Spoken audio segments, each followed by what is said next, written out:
Hey, Keith here. Here's the hook. She did not just survived. She thrived. Facing abuse head on, she chose resilience over defeat. Ambition. Oh, yeah, she has ambition. Our live in the lab guest, Deanna Radulescu, redefines it daily. From multi-million-dollar deals to juggling 5 businesses, she makes power moves look easy. Coming up today, live in the lab, Deanna Radulescu. Hi, I'm Keith Bilous, and this is Live in the Lab. All right.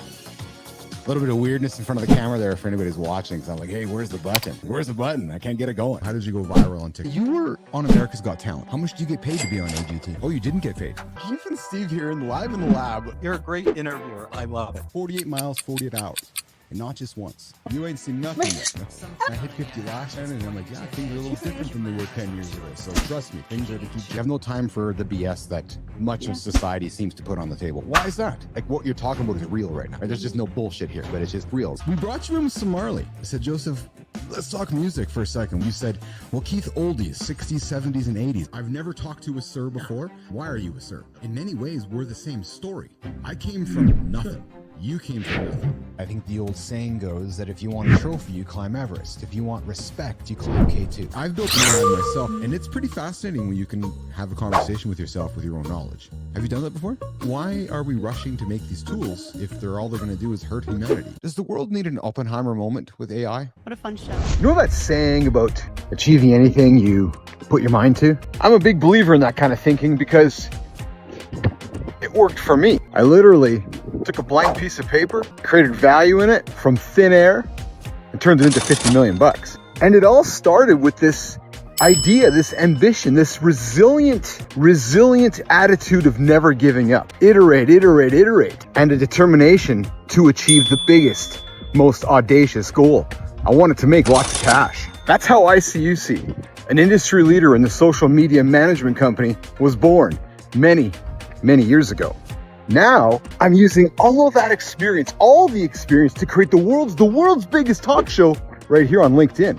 And you're invited for the ride. The day starts with mornings in the lab where I sit down with Nicole Bernard and we meet with interesting humans from around the world to have inspiring, interesting conversations with people looking to achieve their biggest goals. And we shine the light on them in our creator spotlight.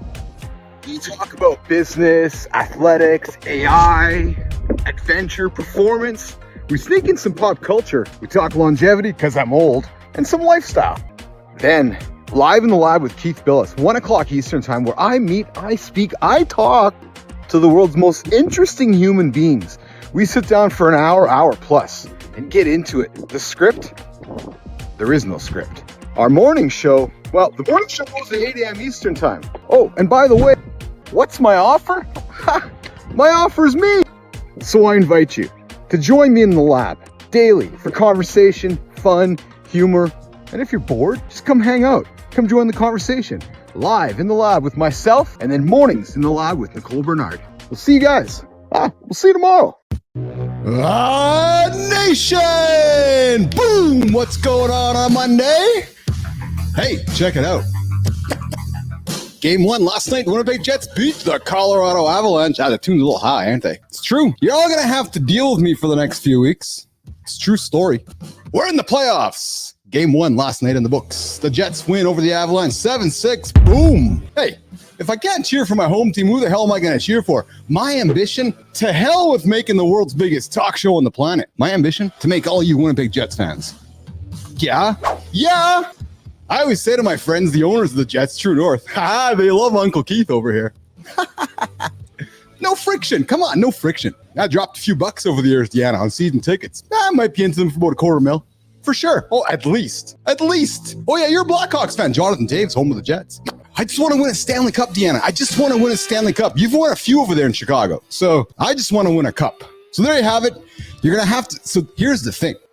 The longer that you get to hear about me talking about my Jets and the longer I get you guys all cheering about the Jets, that means the longer we're in the playoffs, we're making the run. I'm going to the game tomorrow night. It's going to be a late one tomorrow night, so Wednesday I might be dragging my ass. Hey, did you catch the morning show today? Anthony Franco joined us. Who's Anthony Franco, you wonder? Anthony Franco was a Shark Tank guy. It's a true story. He landed $300K from Kevin O'Leary. Then he went bankrupt. And then O'Leary didn't return his calls. And then he had to tell his family. Entrepreneurial life. I love Anthony Franco. I invite you. Check out the morning show today. It'll be streaming over on the Live in the Lab channel. You can find it on Mornings in the Lab as well. What a conversation. Anthony's a friend of the lab. He's a friend of mine. I've gotten to Anthony's a two-time guest here in the lab. First time in the mornings. Actually, Anthony has the record for the all-time guests in the lab. So Anthony called me up a couple weeks ago and said, hey, Keith, you know how it goes. Yes. And he's like, every show I go on, all these podcasts, they all want to talk about the joys of being an entrepreneur. I'm like, yeah, I know. He's like, but Keith, I want to find a space where I can tell the other side of the story where it sucks to be an entrepreneur. The story where I got to go sit in front of my wife and my kids and tell them, I'm not going to say it. Just go watch the show. We're going to bring Deanna here in a few moments. But before we do that, I've been thinking about something. You know, when I think about something, I like to share it with all of you.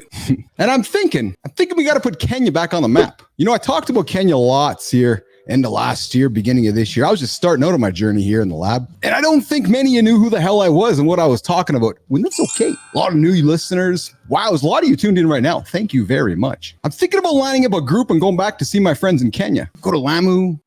What's up, Samir? Go see Tom. Go do some safaring. Bring a business athlete performance lab retreat. Well, that'd be a lot of fun. So think about it. If you're interested, come knock on my door. Speaking of knocking on my door, before I get too far into the show, you know, I've had a lot of you this weekend.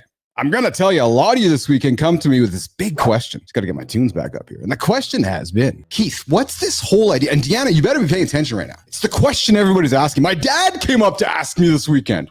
And he said, Keith, why are people coming up to me and asking me about taking you to bed with them? And I'm like, well, I know. Polyamory, multi-amory, every amory is a thing. And I'm just putting my hand up saying, hey, but listen, why don't I just show you this? This just might be the best thing for you guys all to consider. Oh, I got the best idea for you. So I want to invite you to take me to bed with you. Yeah, it's a true story. There's a hook. There's some nice music. So what I'm thinking, the best way you can end your day today is you can crawl up into the sack. Yeah, that's the bed. Just for all you thinking in the gutter, or you're all just, nation, gotta get out of the gutter, man. So crawl into bed next to your partner. You say to them, you know what, honey? You know what, partner? And they're gonna go, yes, honey, yes, partner. And you might want to say to them, you know what? We're not gonna put on late night television. No, we're not gonna put any of that late night stuff on our phones. No, we're gonna open up the old YouTuber. Yeah, you know, that little platform that sits on your phone, sits on every device on the planet. And you're gonna go into Keith in the Lab, and you're gonna look at all these wonderful shows with all these incredible human beings that have come through the lab, and you're gonna select one. And I might invite you to check out the one that pops up right in front of you that says, stuck in a hot tub with Dana Carvey. Yeah, it'll make you laugh. It'll keep you entertained. And by the time it gets a little bit boring, at the last 57, 58, 59 minute mark, you go to sleep. Because we are here to entertain and inform you. So I invite you to introduce a new routine to your life and take the chief Bapl to bed and close your day off with me. And I invite you, Deanna Radulescu, to take me. I'm digging your energy, man. To bed with you every night you would like to go to bed. I have a wonderful catalog of conversations, and if you softly listen to the tunes playing in your ears. Oh yeah. Does it put me to sleep? Just keep the stream on long enough so I can get the views in. I don't care if you're awake or not, nation. Just keep the stream on. Just keep the stream on. Just turn the stream on and just fall asleep. But set the timer for 45, 50 minutes. The more minutes you get on, hey, here's the reality, Deanna, and everybody listening. If you guys want better production quality, just watch longer. Yeah, it's a true story. If you want better production, watch longer. I get paid better. You guys get better quality content. And better guests, Deanna. Yeah. Not a shot at you, of course. No, not at all. I'm not taking it personally. I know what you're saying. Yes. So I'm going to turn the music down, and I'm going to officially welcome you to the Business Athlete Performance Lab. You are joining us from Chicago today. Yes, I am. I love Chicago. It's not a bad city. Not a bad city. Where in Chicago are you, Deanna? I'm like north side. So nice. One of the great cities on the planet. It's been better though. I mean, since COVID, the crime has gotten really bad. You know.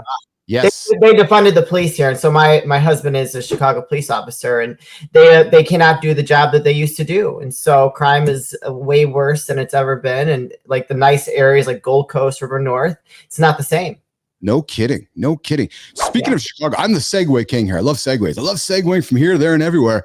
I had a guy in the lab last week, Deanna. Incredible humanitarian. Yeah.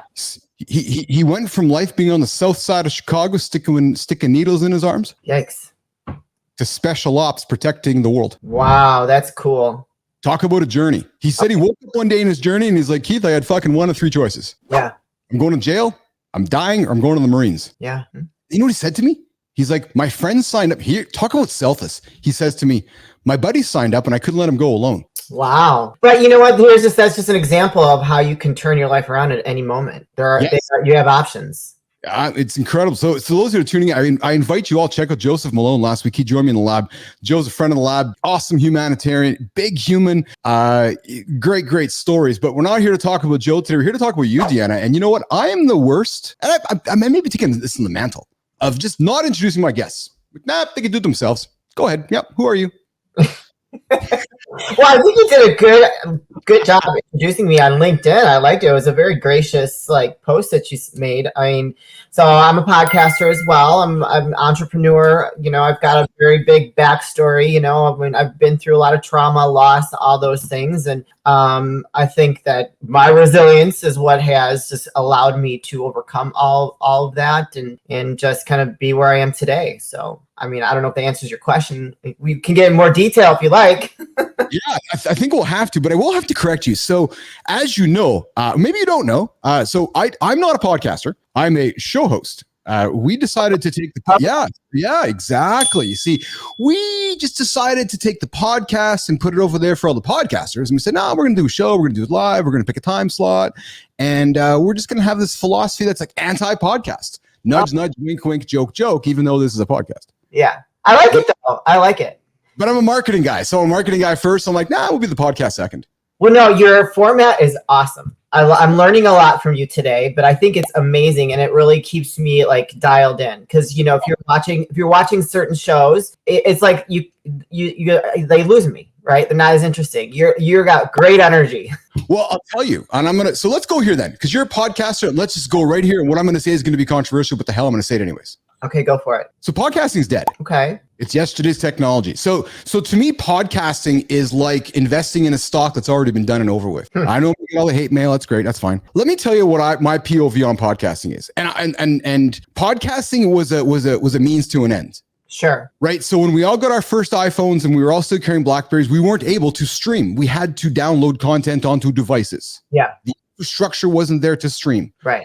I'll just be blunt. Podcasting is not the future. Streaming is the future. Yeah. So whether you want to invest your time creating recorded perfect content, that's awesome. This is hard. This is scary. People are like, oh my God, it's scary to get in front of the camera in real time. No, it's actually not. It's just the same thing as podcasting. It's just that, you know, because we're all human and we all make mistakes and we all err. So I know I might be coming across somewhat braggadocious or condescending about it, and that's not the intention. I'm hearing everybody jump into the podcast waters these days. And I'm like, you guys you're all jumping into yesterday. I would encourage and I would invite you all to consider this, because here's the thing, Deanna, I'm creating a podcast out of this anyways. Well, right. Yeah, I get it. Right. And I had to record our conversation anyways. Yeah. So might as well do it live. And create some marketing around it, making fun of the podcasting, creating a conversation around it, making it live. People can engage. We got 50 some odd people right now. Cool. I don't know. And then we're going to turn it into a podcast later. So as a marketer and you as a business person, I don't know why everybody's just jumping into what's easy. Yeah. Just my 4 cents. But we're here. We're not here to talk about my opinion and talk about me. I want to talk about you. Okay. Let's talk about me. But I like it. I like that point of view. And I think that is, you know, kind of, it's thought provoking on, you know, people like me, you know, that do have a podcast and what to take it to the next level.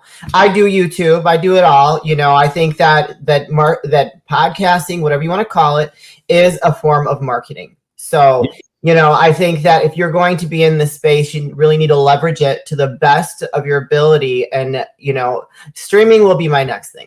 It will be my next thing, but I just am not there yet. I got 2 dogs. So if I'm streaming, they might just pop in and start barking and people are just going to have to see that. Oh, Deanna, this is good though. Will you go with me on this? Sure. I want to go with you on this. Yeah. No, you're ready now. Okay. Stop saying you're not. And what I'm saying to you is that because you're saying you're always going to find a reason not to, even though you know that it's the right thing to do. It's today, it's the dogs. Tomorrow, it's going to be the lighting's not right. You know what? If I actually don't really care about that, but I care if my guests have an issue with it because, sometimes people are nervous, right? Going live streaming. And if I have a dog that's like barking and distracting them, that might throw them off. And I don't want them to feel uncomfortable, right? I want them totally comfortable. I personally don't care. Like I'm past that point. We're like 4 years in. I'm like, it is what it is. I only bring it up to you because I've had a lot of people come speak to me since we've been taking this show off, and they're like, oh, wow, yeah. I'm like, could you imagine if I didn't start 693 videos ago? Right. Exactly. Yeah. I love it. Mm-hmm. Right. So if you watch video one compared to now, oh my God, horrible. Yeah. Horrible. You evolved completely. Right. But I was always fine. But here's the thing, Dan, I was always finding an excuse. I was always finding an excuse not to before. And between Keith and Deanna, the only reason I went live at a certain time every single day was true story, was to hold myself accountable. I was like, yeah, I'm alive and I'm awake at noon Central Time every single day, so I can do a show. It was like saying to myself, I'm going to have a meeting, and I'm going to have a meeting in front of the world every single day. Yeah. And so I was putting in reps. So as long as I was putting in reps, I was getting better every single day. Right, for sure. Yeah, you get better at your craft the more you do it. 100%. If you're willing to evolve and learn, like my first show compared to today is like night and day difference. I didn't do video back then. I'm doing video now. I've exceeded 500 videos. So like I'm past that point too. And it's just like you evolve with it because, I'm assuming like myself, you love what you do. I do. I always say I've never had so much fun not making any money. And I love this face because my kids love this face too. It's like your money though in your life, so you can afford to not make money doing something that you love. Well, sure, but there's a larger purpose here. I really believe that's I got a big purpose. But again, we're not here to talk about my purpose and mission. I really want to get into to what you're up to and the impact you're having on the world. You have had quite a story in your life. You've been you've had a journey. Yes. And your journey is a story worth telling. Why don't we start the journey way back? Are you always Chicagonian? Where do you start your journey? I was born and raised in the Midwest. So I was born in the suburbs here of Chicago. And then my family, when my father was still around, we moved to Michigan for a couple of years. We were very involved in the church. My dad was getting into politics. And we were like the only white family in the neighborhood. So I was raised around, black families, and they were not, it was like the ghetto where we lived. And my mom had always taken the kids in from the street. She would feed them, bathe them, do their hair because the mother was, I'm sorry, but she was a crackhead, stereotypical. When we ended up leaving, we were moving back here to Chicago. Our house was set on fire. And so we actually got pulled over on the way back to Chicago by the state troopers. And, we found out that our house was set on fire. Our house had gotten broken into. It was a lot. But yeah, after like a prior preteen was living back here in Chicago. And then I was homeschooled for a while. Then I went to private school, and then I went to regular school. But during that time, my father became very abusive to my mother. He had actually gone through a lot of ups and downs. And so I remember I was 15. I called the police on him because I have 4 younger siblings. And so I just did not want them to grow up around that. And from that point, he actually, took off, was a deadbeat, didn't help pay child support. So it was like me and my mom against the world. And I worked like 2 jobs in high school, walking in the snow. You know that story where you hear like your grandparents, I walked in 4 feet of snow to get to my job. Like I did that. They said that's a real thing. And so I would give my mom half my paychecks, and I would have to go to the food pantry because we didn't have any money. And unfortunately, after I graduated high school, I repeated the pattern, got involved with an abusive boyfriend, and he had actually abducted me at one point, and I thought he was gonna kill me. I got exposed to human trafficking, got into drugs and all of that. And luckily I was driven enough to I got into martial arts. I started reading a lot, like meditation, just to kind of find my center and figure out where I want to go. Yeah. I was lucky enough to get away from him. I actually bought my first house at 23, and that's because I saved my money. I saved my money, everything I made, and luckily got away from him. Then I met my late husband, who was a larger than life individual, multimillionaire. Like, he pursued me for like 6 months. I just wasn't ready to get involved with someone after what I had been through. Because I was going through counseling too. Like, I took myself to counseling. I was just doing a lot of that work on myself because I was either going to die or I was going to be killed. One of the two. Like, I was going to be from doing drugs, just like the path that I was on. I wasn't ever addicted. Like, I didn't have an addicted personality, but the path that I was on was not good. And so I knew like I had to change my life. And so I met my late husband, and he was kind of like my knight in shining armor. And I was with him for almost half my life. He actually was a big bodybuilder. I was into bodybuilding. I used to compete a lot, and he basically killed himself with steroids. He needed his 3rd kidney transplant. We were like the power couple in business. We complemented each other very well. I was like the driver of the business. He would tell everybody that. And we would travel 3 weeks out of the month. We were in the automotive industry. I was the vice president of key accounts and business operations. I closed many multi-million-dollar contracts, which, it's hard to I think back, I'm like, holy cow, I can't believe I did it's like a lifetime ago at this point, because that was like, he passed away 8 years ago.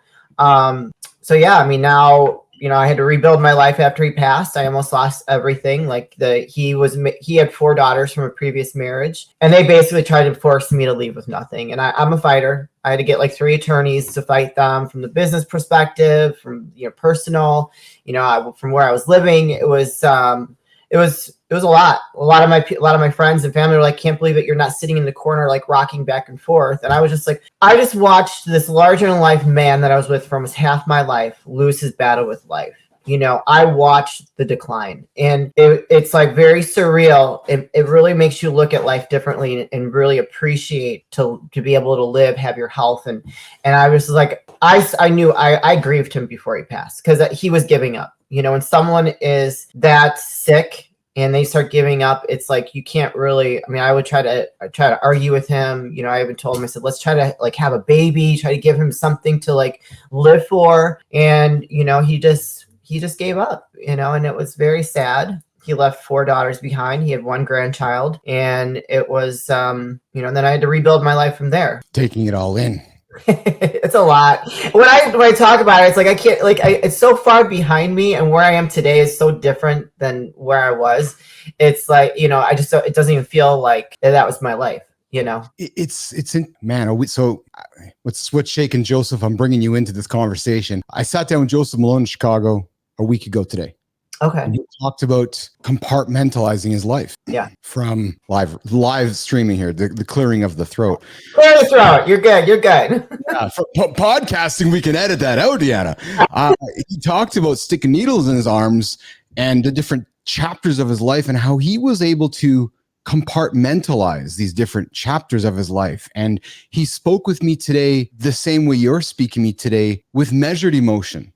Yeah. You reflect upon it, it's there, but you don't grieve it. You don't, I'm going to use these words. You don't cry about it. You don't emote about it. How do you do that? Well, there was a lot of tears like going through it, but now today it's just like those experiences. I was lucky enough to be strong enough to get through it, right? Not everybody's strong enough to get through those type of things. And, they end up repeating the pattern over and over and over again. And it's like, I made a conscious decision when I was very young to not repeat those patterns and get the help that I needed. Even like the counselor told me, like, I had a couple counselors. The first one was a male, worked through all the little childhood, the little child inside, the hurt Deanna, and he, like, both of them, it told me, like, you are light years ahead of most people. Most people don't start working on this stuff until they're middle aged. And so, like, for me being in my early 20s to start working and processing like the abuse that I went through, to want to make that internal change, the internal shift, so that I don't keep attracting like what I was, that generational imprint, right? Isn't that what we call it these days?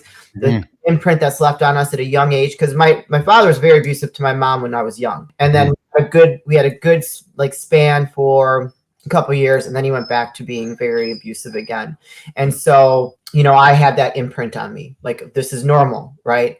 And you have to work through that. You have to be conscious of that and want to decide like, okay, this is not normal. I deserve better. I don't deserve like this crazy like dysfunction in my life. And so I think that's, you have to be aware of it, and want to make that change. It's as if you had those moments a few times. You shared with me at the beginning of our conversation that you were 15, I believe, and you had your siblings and you were watching what was happening with your mother, and you made the decision that enough was enough. Yeah. So before I go to the question, you then went through that experience a few other times with an abusive husband. There's been different moments in your life where the light has gone on, where enough is enough. You're going through it. You're recognizing that it's not right, but then something's like, no, this is just, damn it, I got to stop this. Yeah. Yeah. Talk about that, Deanna. And take me back to 15 and take me back to this. I need to make a change. And then really the second part of that question is why you? Like, you have siblings. Why? Do you ever look in the mirror and recognize that you were the one who stood up? I would love to know why, but 15. So my father just was getting very irrational and doing crazy things. He was a drinker. He drank a lot. I know that my mom, he would have been cheating on my mother, and he would just get crazy. And so like right around the holidays was really bad all the time. And so that when I was 15, that holiday, was Christmas, he took the Christmas tree and threw it out the front door. And he was screaming and yelling, and they were just fighting so crazy. And I'm the oldest. And so I had 3 siblings at the time. They were like babies, toddlers. And my sister was 4 years younger than me. So she was more like, it was impacted her probably a little bit more than myself. And I was like, I can't watch my siblings. For whatever reason, I felt I can't watch my siblings go through this for the rest of their lives. And so that's when I made the decision to call the police on my father. And unfortunately, my younger sister and I got taken away. We were put in foster care for a little bit, just because they, how he had jumped on, the cops came, he had jumped on top of my mom's car, was trying to kick in the windshield. And, so they put like $1 million bond on his head because he had acted so out of control. And it was just like, that was when that stopped. But then it was like me and my mom against the world. And, the amount of struggle and responsibility that I took on at that age, anyone that does that, I give them a lot of credit because it's not easy. It's not easy, It was me and mom against the world. Yeah. Love hearing that. I'm envisioning Thelma and Louise. Yeah. I'm envisioning what you had been through. I'm envisioning what mom had been through. And I'm envisioning mom looking at you in many ways, Deanna, as her hero. I don't know about that. My mom's pretty scrappy, but I think there's part of her, I can say this today, that might have resented me a little bit for making that call. I think that's like, it's bittersweet. Like, oh, thank God that I no longer have to deal with this abusive man, but then also this was the man that was the provider. And so now we got to figure this out. And, so I think there's a lot of mixed emotions there from her. Now, I will admit, I never even considered what you've just said. Yeah. Right. Which is that emotion against you, because you have upon my relationship with my mother has not been perfect. Like we had a lot of, I think I would say, power struggle. Mm-hmm. It really wasn't a power struggle. It was just like I had become like a surrogate parent with her. And that was a role that I took on just naturally. And I think my siblings even resented me when I decided to start my own life when I got married, and so like we had this type of relationship that was more, I was a parental figure. And then all of a sudden I'm trying to shift over into being a sister. Mm-hmm. And, I think today it's a little bit more accepting, but I think they all resented me for a while just because of, I was like this parental figure, and then all of a sudden I'm shifting over to wanting just to be a sister. And it's not a great, I don't wish it on anyone. Yeah. Yeah. But if you are empowered to take control or to protect, then that is God's will for you. So Deanna, we've set the stage. We know who Deanna Radulescu is. We know who Deanna is. And so now you wake up today, successful business person, resilient as ever, a fighter, I'm sure, still a fighter, a leader. When you get up every single day, what's your purpose today? To be grateful, to be joyful, and to maintain my inner peace, because it's a very hard journey getting here, and those are such valuable things to me, is just to maintain that gratitude in my life to where I am today. Oh, I love that. I was taught by a guest a number of months back, and to regular listeners, they know what I'm going to say next. But John Graham Harper taught me about vitamin G. He's like, Keith, I take my vitamin C every day, my vitamin D, and I take my vitamin G, and I want to offer some up to you, which is gratitude, vitamin G. And it's something I've offered. I try to every show offer it to my guests and just throw it out there and keep that wording going, because that's just when you think about it that way from a sense of vitamins, and it keeps us nourished and it keeps us present. It's perfect, right? That vitamin G. Yeah. Right. Yeah. You have to be mindful of it. Absolutely. Because we get caught up in our everyday lives and you have a bad day and we forget to be grateful for everything that we do have instead of what we want or what is not happening for us right now. And, when you exercise staying in that place of gratitude, it's almost like you're manifesting all these beautiful things to come. Mm-hmm, mm-hmm. So Deanna, today you are the head coach at the Female Podcasters, the head coach. Former head coach. Former head coach. Yes. Yeah. Gotcha. Oh, I guess I missed that part of the memo. I don't know where you got that. I'm the former head coach as of last year. Unfortunately, I went and got married, and I came back, and my partner had pulled the plug without any conversation, no notice, no nothing, and it was a big shock. But I was a very good coach. I helped a lot of women get their podcasts to the next level, and I loved coaching them. And I'm always willing to talk to someone if they're looking for a coach currently. Can we unpack what you said? So your partner, I'm assuming your business partner at the time. Business partner, yeah. All right. So Nation, we like to give nuggets here at Deanna. We love to give information, little pieces of learnings along the way. And I'm suspecting there's some learning coming out of this.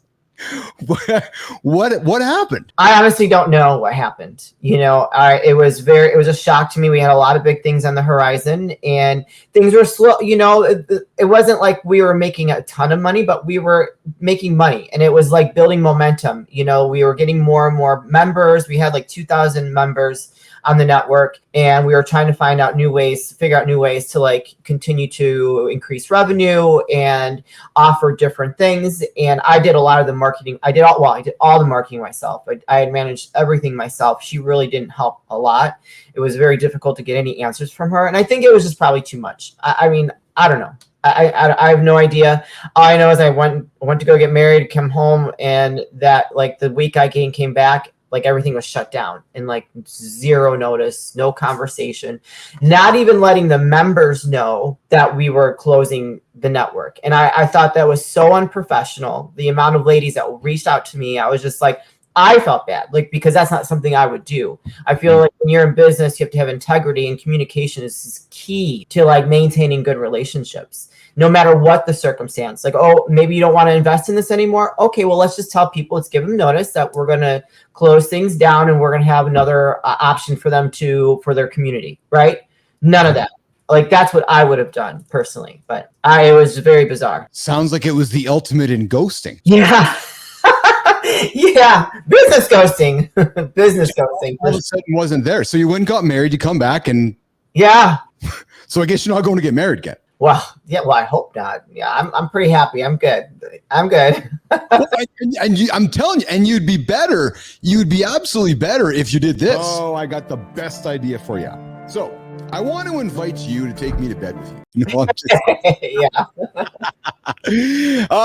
We like to have a lot of fun here in the lab, Deanna Kumpel. So what's driving the bus today in your story? Where does Deanna Kumpel's story go as we journey our way through 2024?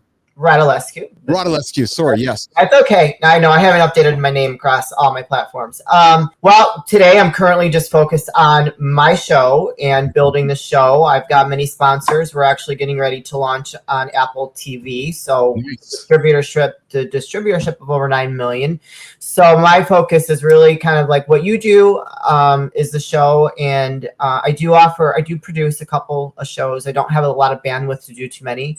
And I do offer coaching here and there for people that are invested in getting to the next level. Someone who just is just playing with the podcasting or starting a show. That's not somebody that I'd really be interested in working with, just because I'm at a completely different level. So yes. So talk about this. So talk about label free, talk about going to Apple TV. I really want to talk about the business side of what you're doing. Because obviously I'm stepping into this world.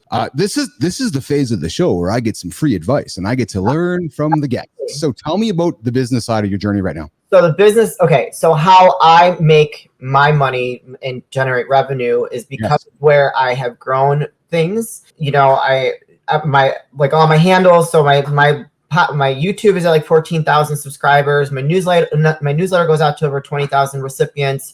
My Instagram is at like 19,000 plus. Like I know there's people out there that have more, but my audience is very engaged. I would never recommend someone just starting out to do what I do. But part of my business model is that any of my guests that want to be on the show, I offer everyone a free audio only recording. It gets zero promotion. It does not get priority release. If they are interested in having a priority release, having custom cover art, being highlighted on my socials, having a branded YouTube video, being in my newsletter, then I offer different upgrade packages for that.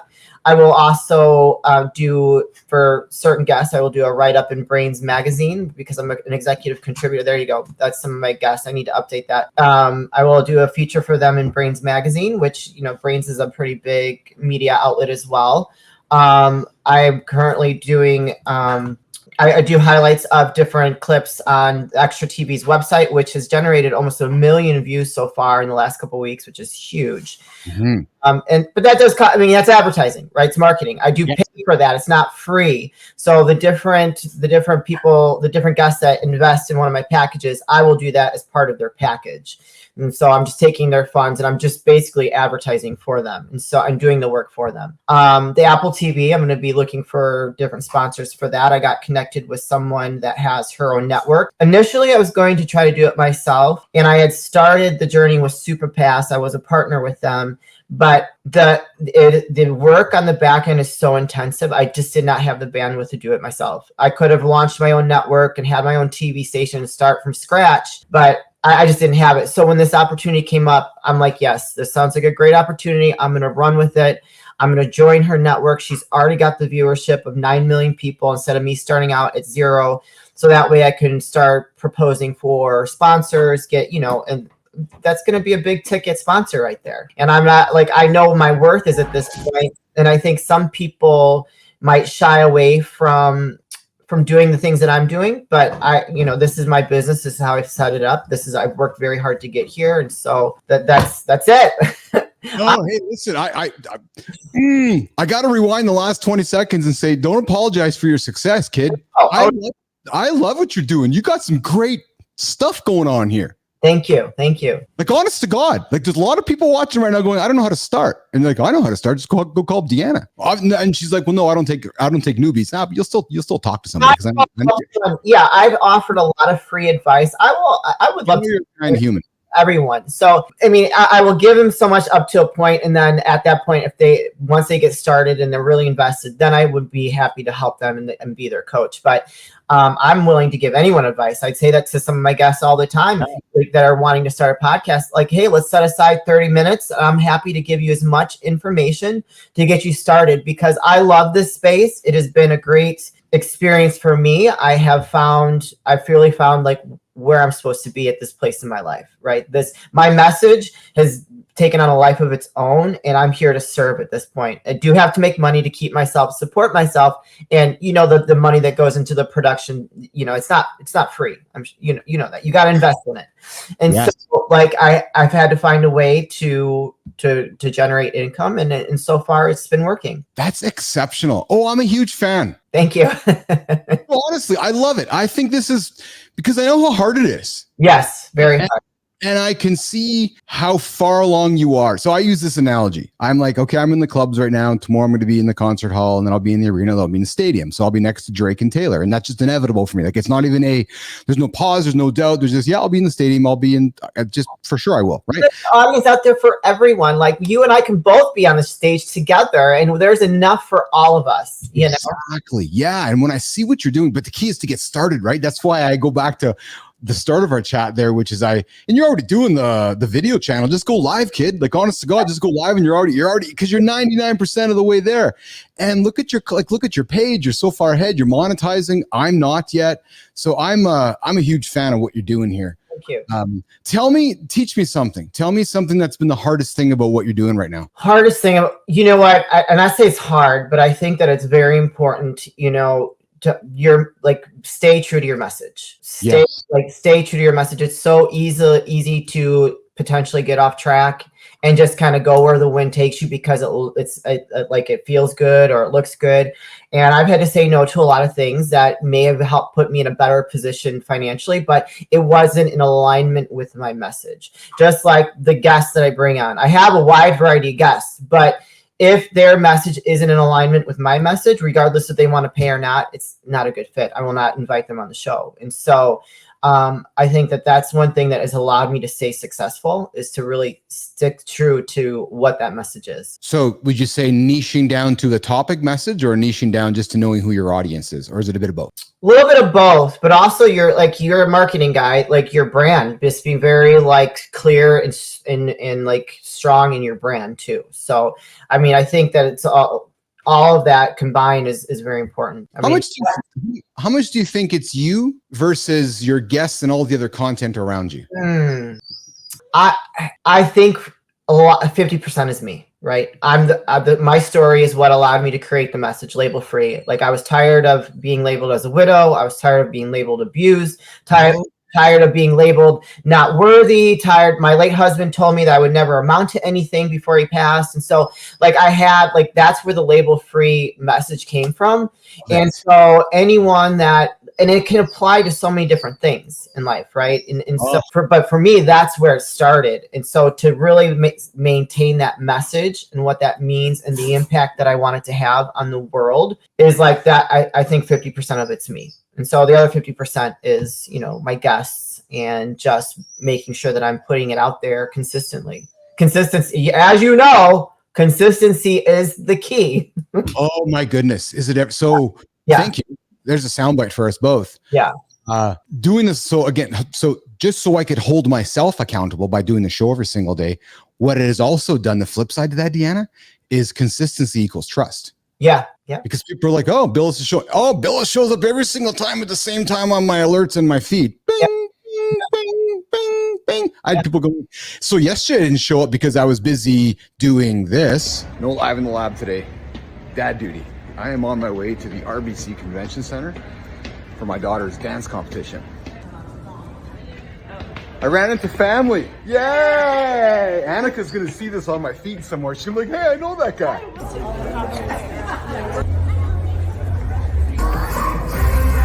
All right, so I'm waiting. The show's gonna start in a few minutes. I was hustling because apparently they were running fast.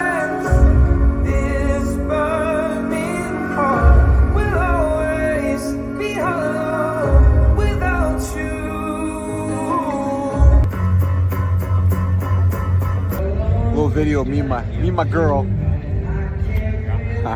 Video? Just a few seconds.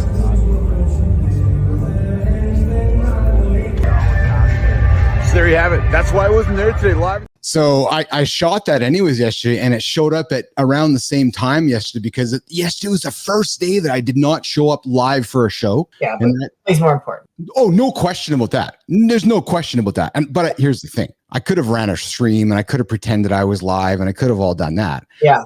But what I did as a marketer was I gave the audience some of Keith as the human. Yeah. And that's important too. They have to know, they have to be able to connect with you and who you are. And so like, that is a very key thing too. Like people that want to put on this persona that's not really them, you're not going to get that trust or that engagement that you're looking for. And so right through it. Yeah. So for me, like that was a hard thing for me to do. Like I was always the quiet one with my late husband. He was the mouth, like the talker.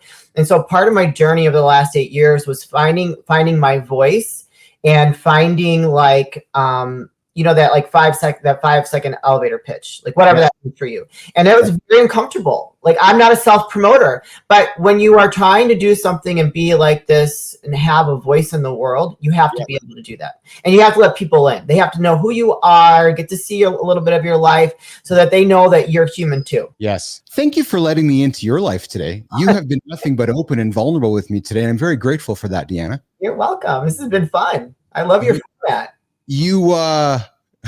So I show love through teasing. Okay. You're going to tease me now? Oh, yeah. Oh, for sure. Baloney, you are a quiet, introverted soul. Come on. The way you speak, the way you articulate yourself, the way you communicate to the camera, I don't believe anything you just told me. Well, it's not that I was always shy. I was just very reserved, and he was the talker, and I would sit there and listen, and I would just like analyze what was going on, and I basically ran everything in the background because of just my natural knowledge of business. And so it's not that I didn't have a voice, it was just that I was more like taking it all in. But now I'm using my voice every day. Whether they like it or not, I'm here to stay. That's it. But you know what? But that's right, though, right? Because your audience is like, hey, I'm here, and that's what they want. And one thing that I think people sometimes get scared of when they get started is people might not like them. That's okay. Oh, it's huge for me. Oh, do speak about that. So my intro episode, my first episode ever, I was like, when I figured out my name, so I didn't even know what podcasting was until 2019. So I got an article how to start it, and I tell this story often.